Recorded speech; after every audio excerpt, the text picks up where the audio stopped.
Hey everyone, Graham here from therecordingrevolution.com.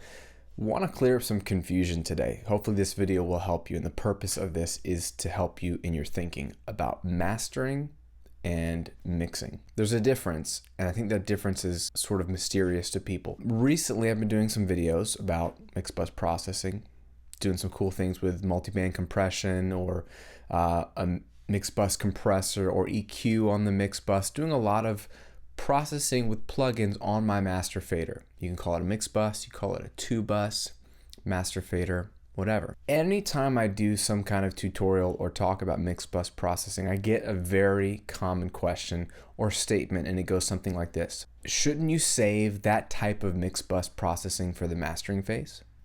And a related question is, are you going to bypass those plugins when you actually deliver that mix to the mastering engineer? The answer to both of those questions is no. And this is important to understand why. You should never, ever wait for the later stage to make your song sound the way you want it to sound. Here's what I mean. When you're recording a song, you should never say things like, I know it doesn't sound the way I want it to sound, but it'll sound better in mixing. We'll leave it for the mixing phase. That's really lazy thinking. You should record in such a way that your tracks sound as close as possible to the final mix in your head. That forces you to do better mic placement, get a better performance, really think through the arrangement, right? The same is true in mixing. You should never ever wait for the mastering phase to magically turn your mix into something that it's not, because that's not what mastering is for. And I think that's where some of the confusion comes in. We think that mastering is that missing link, that magical process that takes our average mixes and turns them into a radio sensation. It's just not going to happen. Mastering is just like mixing, can only do but so much to the tracks that it's given. So when I mix, if I happen to use mix bus processing, which you do not have to do, but if I happen to do it, it's because I feel like it adds something to the mix. It makes the mix sound closer to what I want it to sound like. That is part of the mixing phase. That is mixing. It doesn't matter if it's a plugin on the kick drum track or a plugin on the master fader. It's still a plugin helping me get the mix I want. So that's related to the second comment. When I'm done with the mix, no, I'm not going to bypass the plugins on my master fader before I send it to the mastering engineer, because then I would be undoing my mix. I put them there because it helped my mix sound good, so I'm going to leave them on there. Now, the only exception to this would be if I had a limiter that I was using on my master fader to increase the volume of my mix.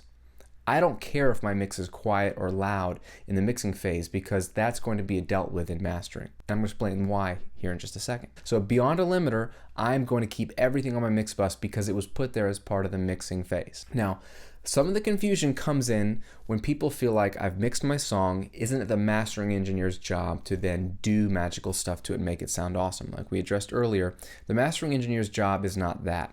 The mastering engineer's job, like a mixer takes multiple tracks and mixes them together so they sound good as one song, the mastering engineer is traditionally supposed to take multiple mixes, put them together on an album or EP or whatever, and mix them to sound good together as a collection of songs.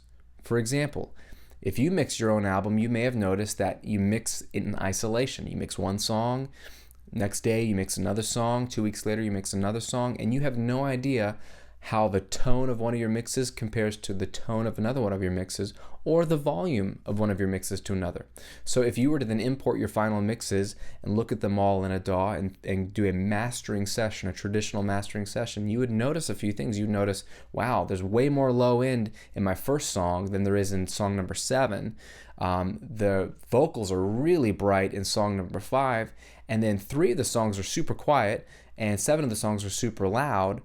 And your job as a mastering engineer, part of your job would be to then balance those songs across the entire album so that there's no major drop off in volume or tonal shift from song to song. They sound like they should go together. That's a huge part of what a mastering engineer is doing.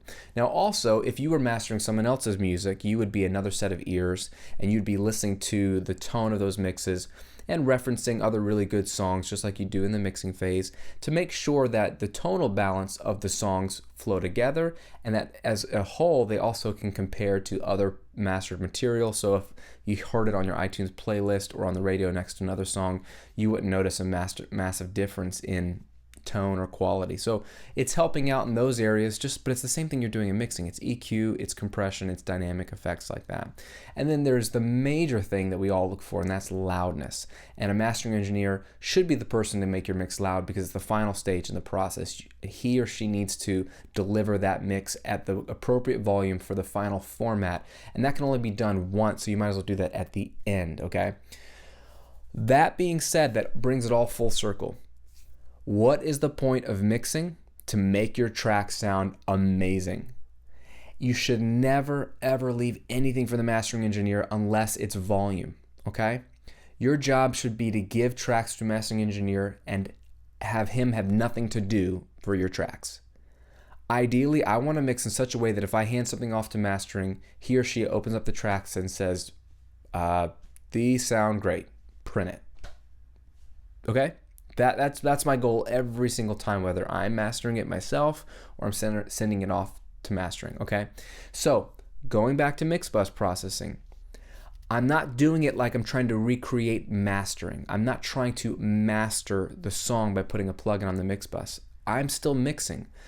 I'm just doing something with one plugin that I could do in 10 plugins. So usually it saves me plugins, it saves me CPU power, and it saves me time. So that is the reason why I generally will put a plugin on the mix bus. Mastering is something separate. It's a confusing thing to blend the two. Try to pretend that mastering doesn't exist. If you want to plug in on your mix bus, great. If you don't, great. It doesn't matter because you know what? The people listening to your mix on the radio or on your SoundCloud account or wherever, they're not going to know what plugins you used, if any, and where you put them. All we care about is does the song sound awesome? And every stage of the game, you want to make it sound as awesome as possible. Hope that clears up some of the confusion about mix bus processing and mastering. If you have any questions about that, let me know below the video. If you've been confused by that process, let me know. I have been confused too. If you like the video, subscribe and then you'll be up to date on the latest tutorials, tips, or tricks coming your way. And if you want more content on recording, mixing, mastering, any of that, sign up on the mailing list right now. Download all the free tools that come with joining the mailing list and you'll get more free content to your inbox. I try to deliver the best free material on the planet for home studio people like you and me. Enjoy, have a great week, make great music. We'll talk to you soon.